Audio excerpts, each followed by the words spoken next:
Son las 8, las 7 en Canarias. En Onda Cero, La Brújula. Rafa La Torre.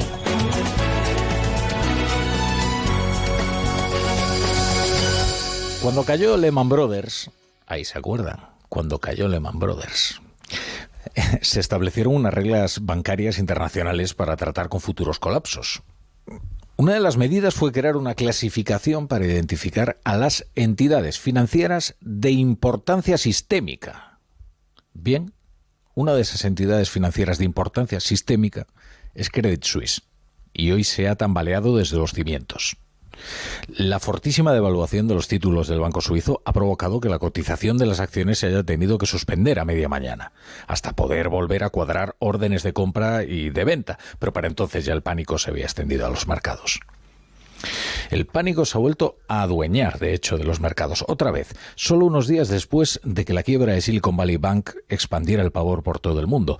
Y hay que precisar y remarcar incluso que lo de Credit Suisse no ha tenido absolutamente nada que ver con la caída del Silicon Valley Bank.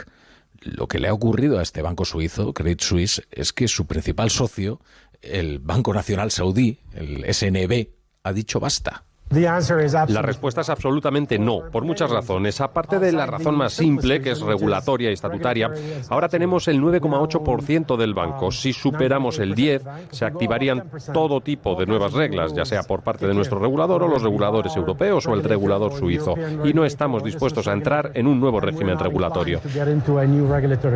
Este hombre es Amar Abdul Wahed Al-Qudairi, presidente del Banco Nacional Saudí, y sus palabras han extendido el miedo por todo el mundo. Dice que no va a poner más dinero para resolver los problemas financieros de Credit Suisse. Y ha bastado con ese gesto para que los inversores interpretaran que las cuentas de Credit Suisse no son fiables y la pérdida de confianza es, en economía, el preludio del cataclismo. Lo explica bien Sergio Ávila, que es analista de mercados de IG.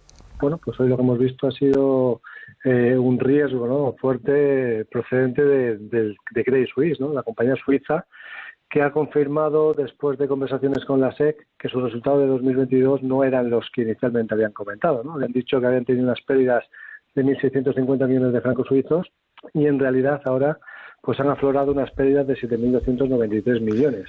Pues ya ven ustedes la diferencia, ¿no? Las pérdidas han arrastrado a todas las bolsas y el IBEX 35 ha cerrado con la peor sesión del año. Tendríamos que remontarnos a cuando descubrimos aquella variante, ¿se acuerdan? La Omicron. Para recordar una sesión bursátil como la vivida el día de hoy en la Bolsa de Madrid. Ha perdido más del 4%. En otra jornada ciega para los bancos, en especial otra vez para el Sabadell, que se ha dejado otro 11% después del batacazo que vivió cuando se conoció la caída del Silicon Valley Bank. Pero repasemos el panorama europeo. Los franceses BNP Paribas y Société Générale pierden más del 11%. Los alemanes Commerzbank y Deutsche Bank caen alrededor del 9%. Las acciones de Unicredit y Monte dei Paschi también han visto cómo se suspendían su cotización. Tal era el batacazo. Según Bloomberg, se han evaporado 60.000 millones de euros en capitalización bursátil de los bancos europeos. El Banco Central Europeo tiene que decidir mañana si persiste en subir los tipos de interés, y lo va a hacer en este contexto endemoniado. Hoy, por de pronto, según informa The Wall Street Journal, le ha solicitado a los bancos que supervisa información sobre su grado de exposición a Credit Suisse. La Brújula con La Torre.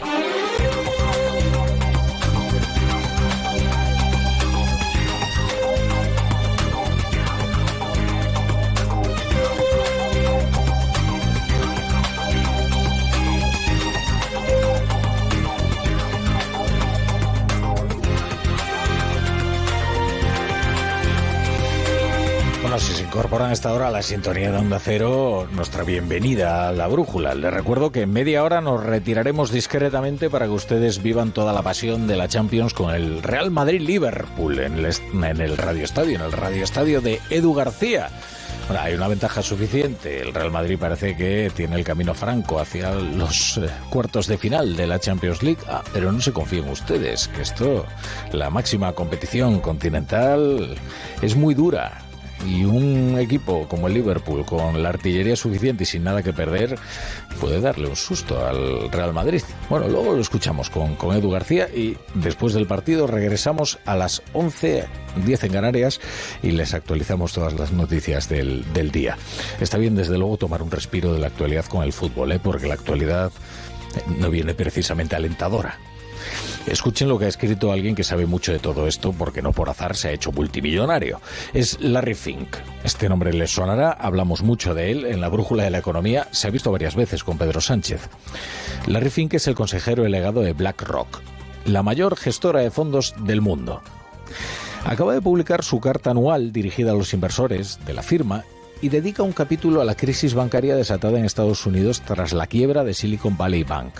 En esa carta todavía no hay referencias porque no hubo tiempo para lo ocurrido con Credit Suisse. Bien, dice Larry Fink, todavía no sabemos las consecuencias que el dinero barato y los cambios regulatorios tendrán sobre los bancos regionales estadounidenses y es probable que veamos más convulsiones y cierres. Es decir, no culpa a la subida de tipos, a la escalada en el precio del dinero que están propiciando ahora mismo la Reserva Federal, el Banco Central Europeo, los reguladores, sino a que hemos vivido durante todo este tiempo una situación anómala en la que el dinero se regalaba con tipos de interés incluso negativos.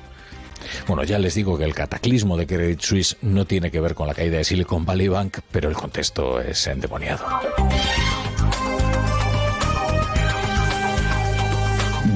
Vamos a celebrarlo porque creo que esto sitúa la candidatura conjunta entre España y Portugal en unas condiciones incluso más óptimas de poder ganar esta carrera, ¿no? Que haría mucho bien en ese mensaje que ha dicho antes el primer ministro Costa y al cual yo me sumo, de una relación estrecha entre Europa y África, entre tres países que compartimos tantas cosas. Así que desde nuestro lado, pues lógicamente... Está tan entusiasmado Pedro Sánchez con la candidatura conjunta para organizar el Mundial de 2030 que se ha inventado algo mejor que lo óptimo, que sería lo más óptimo. Lo más óptimo, que sería algo como decir el absoluto del todo, lo más mejor o ambos dos. Lo más óptimo, pero es que esto es fruto del entusiasmo, sin duda. En cualquier caso, allí se encuentra Pedro Sánchez en Lanzarote para celebrar la cumbre hispanolusa con el primer ministro portugués, Antonio Costa, y desde allí se refirió al anuncio de Marruecos, porque nos enteramos a través de Marruecos, que íbamos a organizar con ellos, con nuestro país vecino del sur, el Mundial de 2030, si así lo decide la FIFA, que es verdad que tampoco es que tenga una exigencia moral muy elevada, con lo cual, pues... Luego nos vamos allá con nuestro enviado especial Ignacio Jarillo para que nos informe de qué han hablado sobre otros asuntos, sobre energía o sobre las relaciones bilaterales entre España y Portugal. Pero ya ven que no le ha molestado nada a Sánchez, o al menos lo disimula muy bien, que Marruecos le haya levantado el anuncio de la candidatura conjunta de los tres países. El fútbol español está en realidad centrado en cuestiones más urgentes, más inmediatas que en el Mundial, o debería. En recuperar ni más ni menos la credibilidad del sistema arbitral y aclarar los pagos que durante casi 20 años el Barça le ingresó en secreto al número 2 del Comité Técnico de Árbitros, Enríquez Negreira.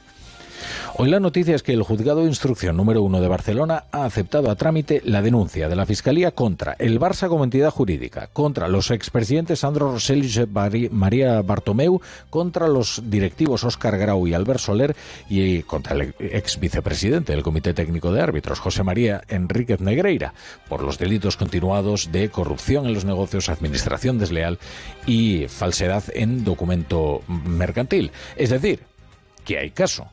Después de que presentara su relato, su denuncia, la Fiscalía, pues, hay un juez que estima una juez, que lo ocurrido es tan grave que merece ser tratado por la vía penal.